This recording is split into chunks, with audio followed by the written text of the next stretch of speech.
करेंगे उत्तर प्रदेश के तमाम अहम खबरों की ओर। प्रदेश के मुख्यमंत्री योगी आदित्यनाथ बिहार के चुनावी रण में उतर चुके हैं। सीएम योगी बतौर स्टार प्रचारक बिहार में बीजेपी प्रत्याशियों के लिए जनसभाएं कर रहे हैं। इसी कड़ी में आज रघुनाथपुर, शाहजहांपुर और बक्सर विधानसभा में प्रत्याशियों के लिए प्रचार कर जनता से वोट की अपील की। उस दौरान उन्होंने विपक्ष पर जमकर हमला भी किया।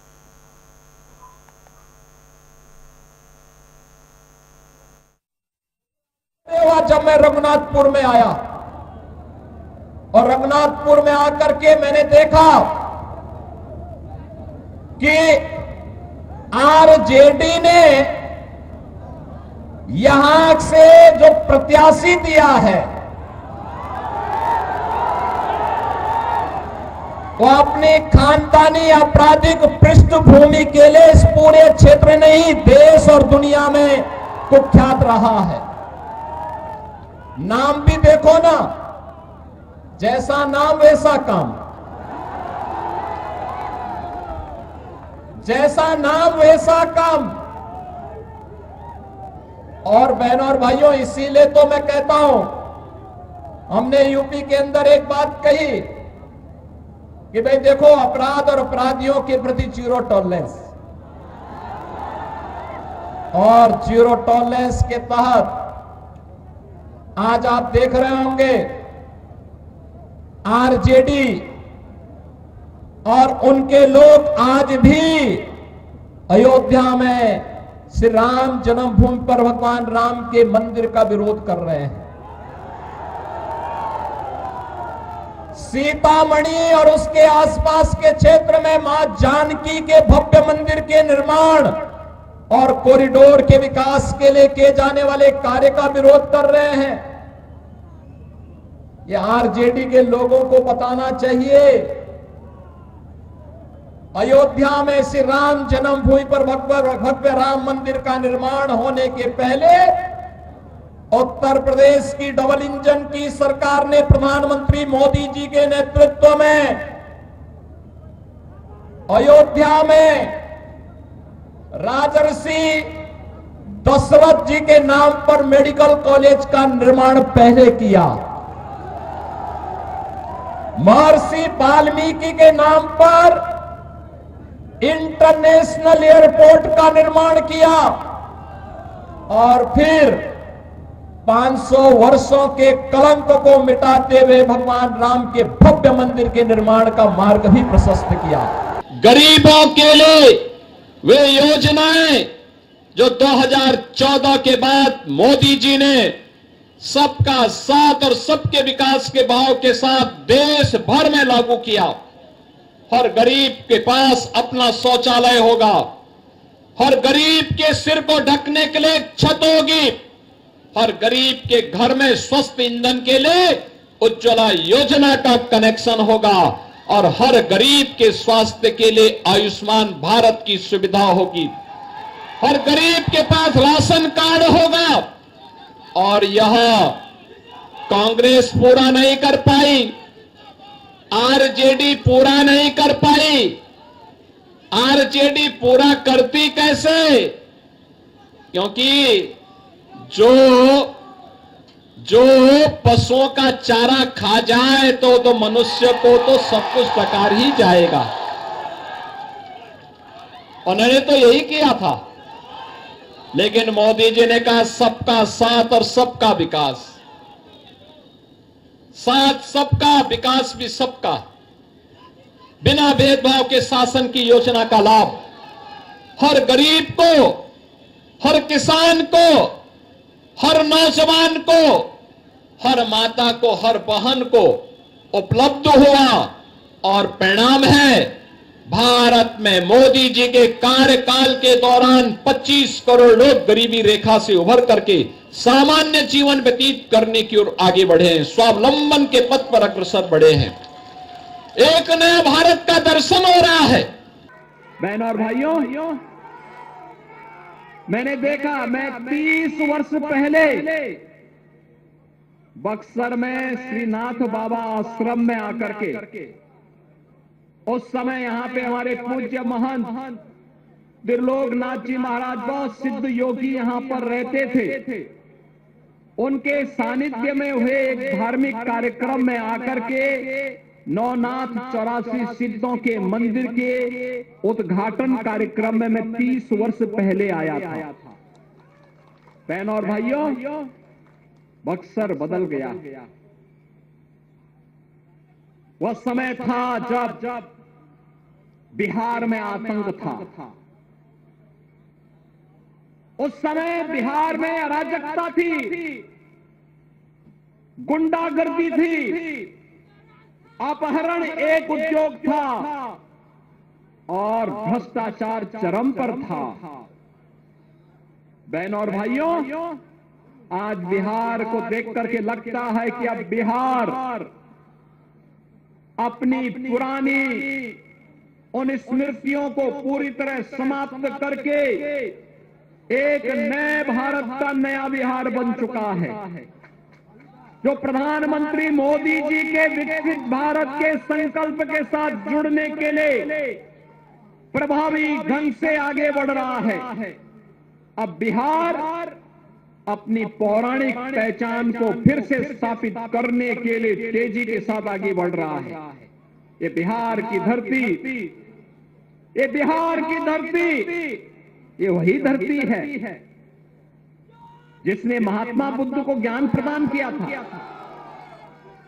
बहनों और भाइयों, बिहार की धरती वही है जिसने भारत को स्वर्ण युग में ले जाने का कार्य किया था चंद्रगुप्त मौर्य के समय में, और जिस बिहार ने चाणक्य जैसा गुरु दिया हो, ये वही बिहार है जिस बिहार ने देश की आजादी की लड़ाई में बढ़ चढ़ करके भाग लिया।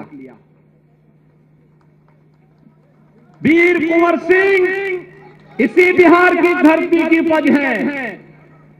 ये बिहार की धरती जिसने देश के संविधान सभा के अध्यक्ष के रूप में डॉक्टर राजेंद्र बाबू को जन्म दिया हो, ये बिहार की धरती है जिस बिहार की धरती ने देश के अंदर दूसरा उप प्रधानमंत्री बाबू जगजीवन राम के रूप में दिया हो। चल रुक करेंगे इस विचार एक बड़ी खबर का। बड़ी खबर उससे आपको रूबरू करा देते हैं। बड़ी खबर, बीजेपी प्रदेश अध्यक्ष भूपेंद्र चौधरी ने आरजेडी पर निशाना साधा है। तेजस्वी यादव पर जमकर तीखा वार किया। बोले गुमराह और झूठ फैलाना इनका एजेंडा। भूपेंद्र का बड़ा बयान, जहां वक्फ संशोधन कानून को देश हित में बताया। एनडीए सरकार देश और गरीबी की बेहतरी के लिए कर रही है काम। भूपेंद्र सिंह का यहाँ पर बड़ा बयान तेजस्वी यादव पर जमकर निशाना साधते हुए नजर आए और साथ ही एसआईआर के दूसरे चरण का स्वागत किया। ये बड़ी खबर, बड़ी जानकारी आप तक पहुंचा रहे हैं, जहां सही वोटर लिस्ट से लोकतंत्र और मजबूत होगा। तेजस्वी यादव पर तीखा प्रहार, इसी के साथ गुमराह और झूठ बोलने का भी यहाँ पर आरोप लगाया गया। ये जो इस प्रकार की पार्टियां हैं, ये कभी भी संविधान के प्रति इनके आस्था नहीं। तो पूरा देश जानता है कि भारत की संसद ने वक्फ बिल में सुधार का एक विधेयक पारित किया है, वो कानून बना है और भारत की न्यायपालिका ने भी उस पर मोहर लगाई। लेकिन इनका एजेंडा लोगों को गुमराह करना, झूठ बोलना, असत्य बोलना और इन सब विषयों को लेकर जनता के वोट हासिल करना, ये इनका पूरा इतिहास रहा। लेकिन भारतीय जनता पार्टी और एनडीए की सरकार देश के 140 करोड़ लोगों की बेहतरी के लिए काम कर रही है और जो भी सुधार हुए हैं वो वर्तमान परिस्थितियों को देखते हुए देश के सभी नागरिकों के, गरीबों के हित के लिए किए गए हैं। और इस प्रकार की बयानबाजी करके कहीं ना कहीं देश में अनिश्चितता का माहौल पैदा करना, एक नेगेटिव एजेंडा चलाना, ये इनका एजेंडा है और प्रदेश और देश की जनता सब इन्हें जानती है। आप समझ लो उत्तर प्रदेश सहित बिहार में अब चुनाव है, तो बिहार में हार नजदीक देखते हुए ये इस प्रकार की बयानबाजी कर रहे हैं।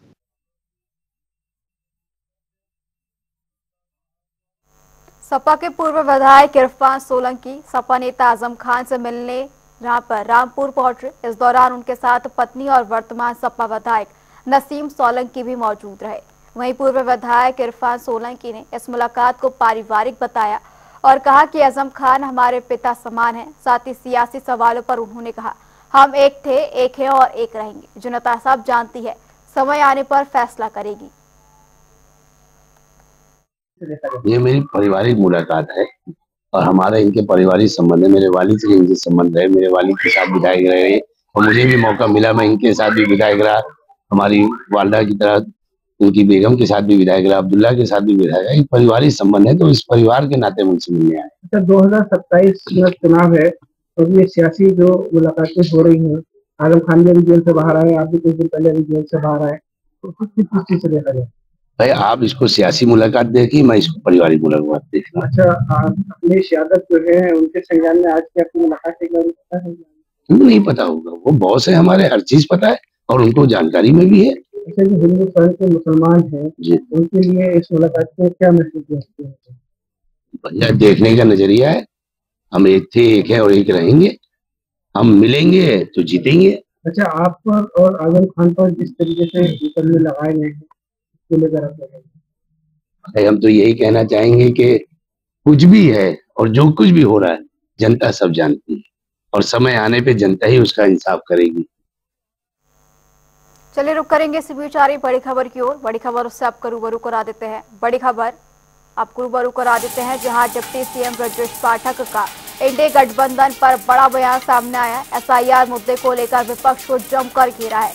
इंडिया गठबंधन की फेक वोटर लिस्ट से वोट कराने की साजिश, ब्रजेंद्र पाठक का ये बड़ा यहाँ पर बयान। चुनाव आयोग ने निष्पक्ष काम करने पर धन्यवाद भी दिया। इंडिया गठबंधन अपनी हार देखकर ऐसे बयान दे रहा है। डिप्टी सीएम ब्रजेश पाठक का ये बड़ा बयान, जहां बीजेपी गरीब कल्याण योजनाओं से जनता का दिल जीत चुकी है और इसी बीच विपक्ष पर जमकर तंज कसते हुए भी नजर आए। कांग्रेस और समाजवादी पार्टी इंडी गठबंधन के लोग ये फेक मतदाता सूची के आधार पर मतदान कराने की योजना बना रहे हैं। मैं भारत निर्वाचन आयोग का बहुत बहुत धन्यवाद प्रकट करता हूं, आभार प्रकट करता हूं कि उन्होंने ऐसे फेक मतदाताओं को एसआईआर के माध्यम से चिन्हित करके, जो वास्तव में भारत के नागरिक हैं, मतदान करने की अहर्ता पूरी करते हैं, उन सभी को मतदाता सूची पुनरीक्षण कार्य के माध्यम से, यदि काम भारत निर्वाचन आयोग निष्पक्षता के साथ कर रहा है, ये विपक्षी दल खासकर कांग्रेस और इंडी गठबंधन और सपा के लोग अपनी संभावित हार को देख करके और फेस सेविंग के लिए इस प्रकार के उलूल जुलूल बयान दे रहे हैं। ये आधार खो चुके हैं। पूरे देश में, उत्तर प्रदेश में माननीय मोदी जी के मार्गदर्शन में, नेतृत्व में भारतीय जनता पार्टी गरीब कल्याण योजनाओं के माध्यम से जन जन का भरोसा जीत चुकी है। आज उत्तर प्रदेश पूरे देश में विकसित राज्य के रूप में स्थापित हो रहा है। उत्तर प्रदेश की चर्चा पूरे राष्ट्र में है और ये समझ चुके हैं कि धरातल इनके पास नहीं है, इसीलिए ये केवल फेस सेविंग कर रहे हैं। जानते हैं कि संभावित हार इनको सर पर मंडराती हुई दिख रही है। चलिए रुक करेंगे इस बीच आ रही एक और बड़ी खबर की ओर। बड़ी खबर, बड़ी जानकारी उससे आपको रूबरू करा देते हैं। योगी सरकार का गन्ना किसानों के हित में बड़ा फैसला आया है। राज्य सरकार ने किसानों के हित में एक ऐतिहासिक निर्णय लिया। ये बड़ी खबर गन्ना किसानों के लिए अहम जानकारी, जहां गैती प्रजाति के गन्ने का मूल्य 4000 प्रति क्विंटल तय कर दिया गया है। सामान्य प्रजाति के गन्ने का मूल्य 390 प्रति क्विंटल निर्धारित किया गया और नए सत्र में गन्ना मूल्य का वृद्धि से लाखों किसानों को सीधा लाभ होगा। ये बड़ी और अहम जानकारी किसानों के लिए, जहां किसानों को उनका हक दिलवाना सरकार की प्राथमिकता है। सीएम योगी आदित्यनाथ का भी इस फैसले पर बयान सामने आया है। ये बड़ी खबर, अहम जानकारी गन्ना किसानों के लिए, जहां सामान्य प्रजाति के गन्ने के लिए 390 प्रति क्विंटल रेट तय किया गया है। चलिए रुक करेंगे इसी बीच आ रही एक बड़ी और अहम जानकारी की ओर। बड़ी खबर, अहम जानकारी उससे आपको रूबरू करा देते हैं। मुजफ्फरनगर गन्ना मूल्य को लेकर बोले हैं राकेश टिकैत। अहम जानकारी, गन्ने को रेट को लेकर राकेश टिकैत का बड़ा बयान सामने आया। बोले जिस हिसाब से खाद के दाम बढ़े हैं, उसी हिसाब से अब जो गन्ने के दाम बढ़ाए गए हैं वो बेहद कम। 2027 चुनाव से पहले 450 भाव कटने के लिए राकेश टिकैत का यह बयान सामने आया है। हाल ही में सरकार की ओर से गन्ने के दाम बढ़ाए गए हैं प्रति क्विंटल के हिसाब से। अब उसको लेकर राकेश टिकैत का बयान सामने आया। कहा कि जिस तरीके से खाद के दाम बढ़ाए गए हैं उस हिसाब से गन्ने के दामों और मूल्यों में बढ़ोतरी नहीं हुई है। इस हिसाब से अब गन्नों के दामों में बढ़ोतरी होनी चाहिए। जबरदस्ती को आना तो वही कह लो, महंगाई बहुत बढ़ रही, किसानों को बज रही लाठी। खाद के मामले में जिस हिसाब से खाद के दाम बढ़ रहे, महंगाई बढ़ी, पैसे कम हैं, और जो इन्होंने कोई कहावत है कि 400 के पार करेंगे, थोड़ा सा सारा और लगा देते 10 रुपए का तो 400 के पार हो जाते, देश में नंबर 1 में आ जाते। और वो कुछ 40 का अगले साल बढ़ा दो तो ये 450 चला जाएगा। इलेक्शन से पहले चलो जो कुछ हुआ हुआ, इलेक्शन से पहले भाई 50 रुपए और बढ़ा दो, इसमें तो 450 कर दो, इसे 27 से पहले एक झटका सा और मार दो। तो वहीं सरकार के इस फैसले पर राष्ट्रीय लोकदल के राष्ट्रीय महासचिव अनिल दुबे और बीजेपी विधायक राकेश चौधरी की प्रतिक्रिया भी सामने आई। उन्होंने कहा कि सरकार के इस फैसले का हम स्वागत करते हैं। साथ ही उन्होंने और क्या कुछ कहा, सुनिए। उत्तर प्रदेश सरकार ने गन्ने का मूल्य 400 रुपये प्रति क्विंटल करके उत्तर प्रदेश के किसानों को खुशहाल बनाने का फैसला किया है। राष्ट्रीय लोकदल इसका स्वागत करता है और सरकार के इस निर्णय से उत्तर प्रदेश के किसानों में खुशहाली आएगी और उत्तर प्रदेश के किसान एनडीए की सरकार को माननीय जयंत चौधरी जी और माननीय योगी जी के नेतृत्व में उत्तर प्रदेश में पुनः 2027 में एनडीए की सरकार बनेगी, क्योंकि उत्तर प्रदेश के किसानों की बेहतरी के लिए देश के यशस्वी प्रधानमंत्री श्री मोदी जी और उत्तर प्रदेश के मुख्यमंत्री माननीय योगी जी लगातार किसानों के हितों में काम कर रहे हैं और उत्तर प्रदेश का किसान राष्ट्रीय लोकदल और भारतीय जनता पार्टी के गठबंधन को भरपूर समर्थन दे रहा है और आने वाले समय में उत्तर प्रदेश के किसानों के लिए की बेहतरी के लिए और भी काम होंगे। राष्ट्रीय लोकदल के मुखिया, राष्ट्रीय लोकदल के राष्ट्रीय अध्यक्ष माननीय जयंत चौधरी जी किसानों के हितों के लिए लगातार प्रयास कर रहे हैं। देखिए, किसानों के हित में एक बहुत बड़ा ये कदम है और आप तुलना करेंगे 2017 के बाद योगी जी की सरकार का और उससे पूर्व में चाहे अखिलेश जी की सरकार रही हो, चाहे अन्य कोई सरकार रही हो, उन सरकारों ने किसानों के लिए कुछ नहीं किया। हर बार हम लोग गन्ने का मूल्य बढ़ाते हैं, किसान की आय कैसे दोगुनी हो इसकी पूरी चिंता करते हैं और ये बहुत ऐतिहासिक कदम है। मैं बधाई दूंगा उत्तर प्रदेश के यशस्वी मुख्यमंत्री माननीय योगी आदित्यनाथ जी को। केंद्रीय मंत्री प्रोफेसर एसपी सिंह बघेल आज मां विंध्यवासिनी धाम पहुंचे, जहां उन्होंने विधिवत पूजा अर्चना कर देश और प्रदेश की खुशहाली की कामना की। साथ ही उन्होंने कहा कि बिहार में एनडीए की सरकार पूर्ण बहुमत से बनेगी, क्योंकि जनता विकास के साथ है।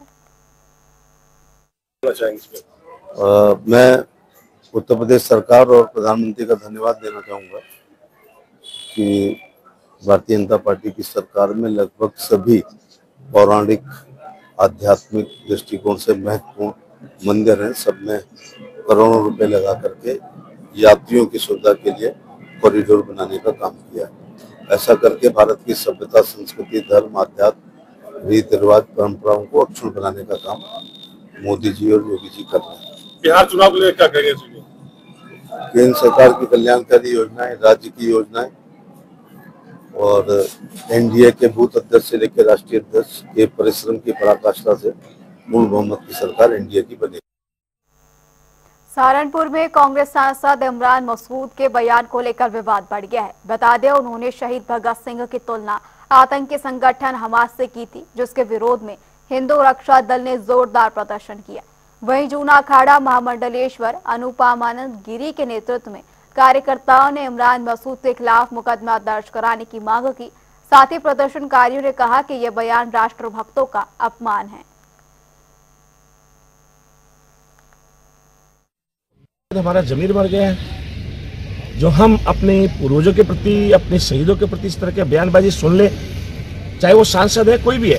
राजनीतिक विरोध अलग बात है, आप चाहे किसी का भी विरोध करिए, हमें उससे कोई मतलब नहीं है, पार्टियां हैं, सब है, लेकिन हम अपने शहीदों के सम्मान में एक शब्द भी बर्दाश्त नहीं करेंगे। हमारी आन बान शान जो है, हमारे शहीद हैं, ये राष्ट्र, इसकी धरोहर, इसका जो भी कुछ आपको दिख रहा है, इस राष्ट्र में अगर आज ये रोटियां खा रहे हैं तो उन शहीदों की वजह से खा रहे हैं, जिन्होंने अपने प्राण न्यौछावर किए, और आज ही उनके लिए ऐसे शब्द का इस्तेमाल करेंगे सांसद होते हुए, शर्म नहीं आती? हिंदू रक्षा दल इसको बिल्कुल बर्दाश्त नहीं करेगा।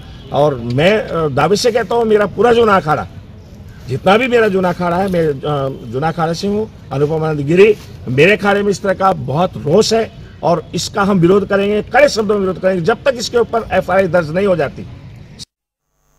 लखनऊ के बीकेटी स्थित SR कॉलेज में आत्मनिर्भर भारत संकल्प अभियान के तहत युवा सम्मेलन कार्यक्रम का आयोजन हुआ।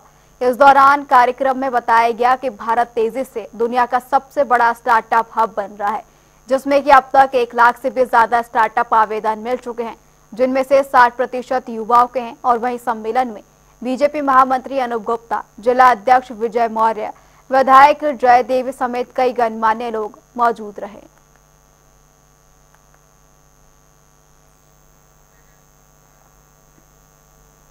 चलिए रुक करेंगे इसी बीच एक बड़ी खबर का। बड़ी खबर से आपको रूबरू करा देते हैं। अहम जानकारी, जहां लखनऊ कैबिनेट बाय सर्कुलेशन में बड़ा फैसला लिया गया है।